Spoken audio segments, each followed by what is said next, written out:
और जो मोदी जी कहते हैं वो करके दिखाते हैं। ये बहुत बहुत बड़ी बात। उनसे ज्यादा अच्छा प्राइम मिनिस्टर आज के दिन हमारे पास और कोई नहीं है। अब इस साल महत्व की बात यह है कि 2 इलेक्शन आने वाले। पहले लोकसभा का आएगा, शायद फिर विधानसभा का आएगा। मेरे पिताजी राविंद्र जी से 45 साल के करियर में एक दाग नहीं लगा। पहले लोकसभा के इलेक्शन हो जाएं, फिर बाद में बात करेंगे कि मैं लड़ूंगी कहाँ से।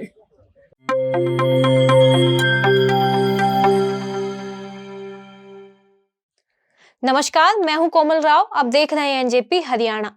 आज हम मौजूद हैं गुरुग्राम जिले के बादशाहपुर विधानसभा क्षेत्र में और अब अपनी स्क्रीन पर देख रहे हैं केंद्रीय मंत्री राव इंद्रजीत सिंह की बेटी आरती राव की अगुवाई में हुए कार्यकर्ता सम्मेलन में मौजूद लोगों को। आपको आगे आरती राव का संबोधन भी सुनवाएंगे और इस सम्मेलन के पीछे का राजनीतिक गणित भी समझाएंगे।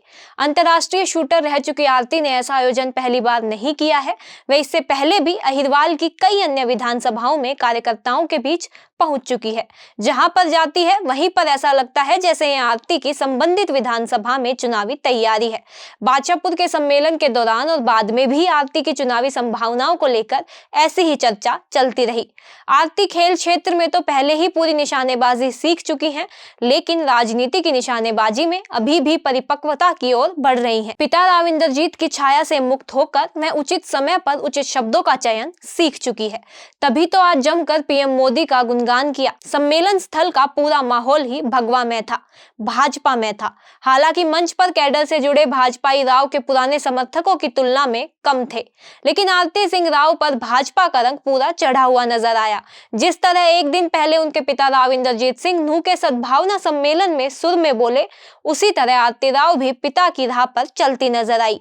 एक एक करके काम गिनवाए, माहौल को भापा।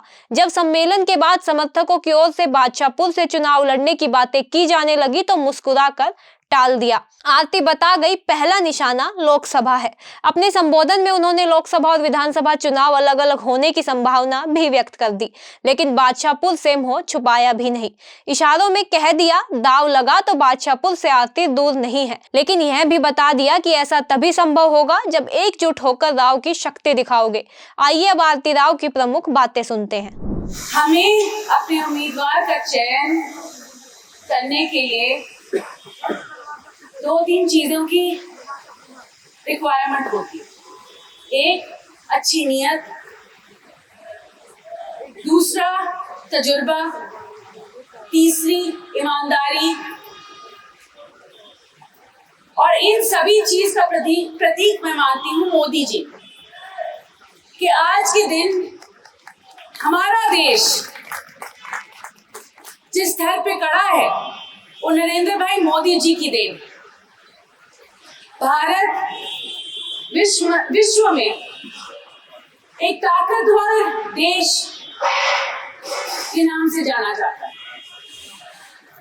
और जो मोदी जी कहते हैं वो करके दिखाते हैं। ये बहुत बहुत बड़ी बात।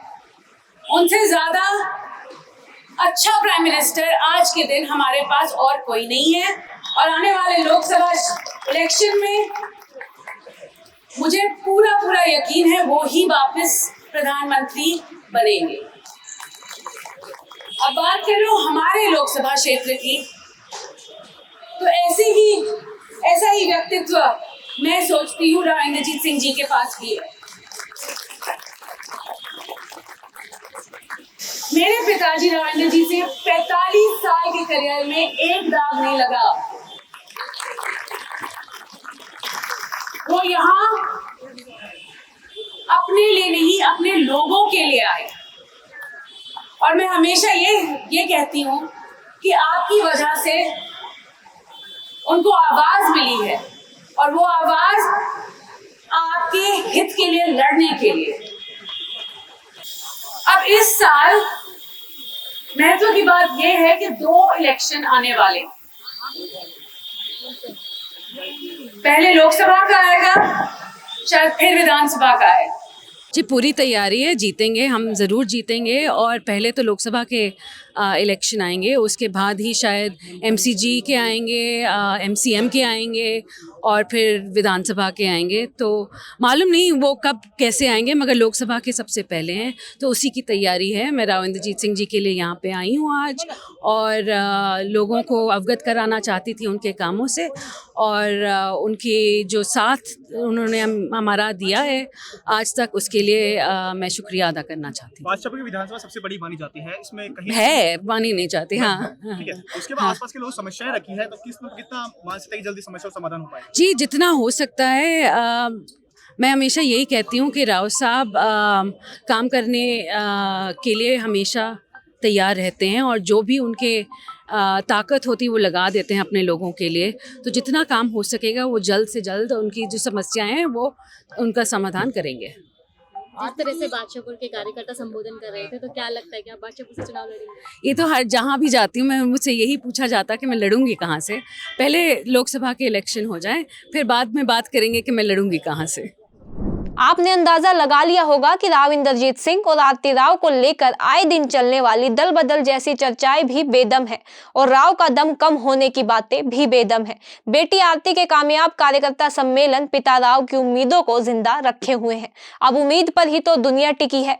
आज इतना ही। राव इंद्रजीत में आरती राव की राजनीति को लेकर विस्तृत विश्लेषण फिर किसी दिन। धन्यवाद। अगर आपको हमारी वीडियो अच्छी लगी तो लाइक करें, शेयर करें, कमेंट करें और हमारे चैनल को सब्सक्राइब करें।